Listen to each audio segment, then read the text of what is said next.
called today's Security Council meeting. Let's talk to him. He's made the time to be with us. Hi, thank you for your time. Tell us more about your concerns, which led you to call that meeting. Well, thank you very much.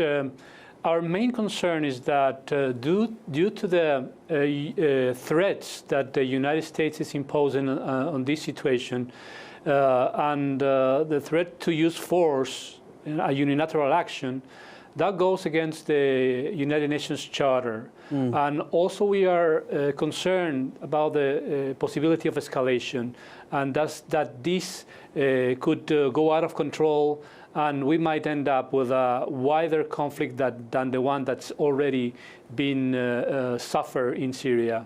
And that's a serious concern. You think it is possible, yeah? Well, I mean, we believe that the United Nations Charter and its principles should guide the resolution of any conflict or problem. The problem that we are facing is that the United States is willing to go against the Charter. And we believe that the UN system as a whole, not just the Security Council, but the UN system, should do its best in upholding the principles of the UN Charter. That's why we convened the meeting that we had today.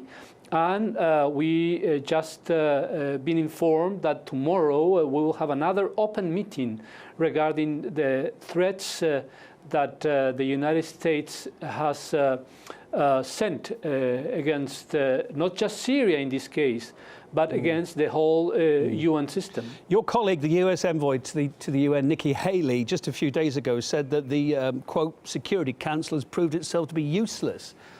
What's your assessment of her comments on it? Well, I think that the Security Council has a lot of problems. I think it has a lot of also challenges. We can talk about the need of reform of the Security Council. We can talk about the privilege that the permanent members of the Security Council have, that we think that we believe that should be changed.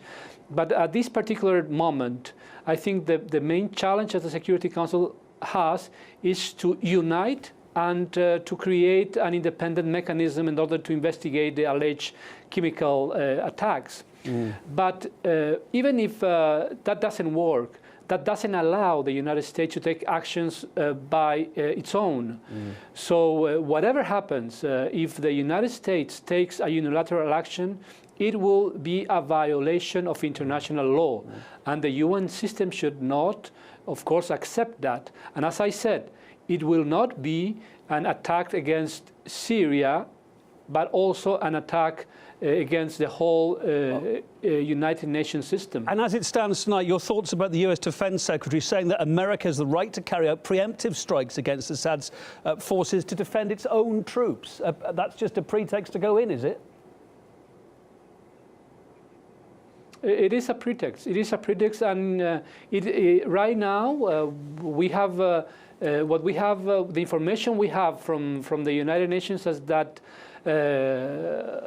there is no conclusive investigation on the chemical attack. First of all, second, that the only body, the only organ in the international system that could approve the use of force is the Security Council.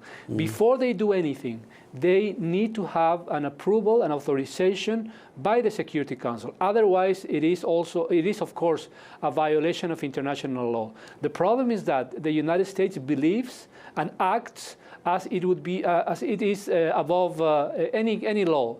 They believe that they have their own rules, and it is not the case. And Bolivia, as member of Security Council, has a responsibility to represent the whole membership of the Council, 193 countries. Those 15 members in the Council represent the wider membership. And the first responsibility that we have is to uphold the purposes and the principles of the United Nations Charter. And any unilateral action goes against those purposes and principles. Sasha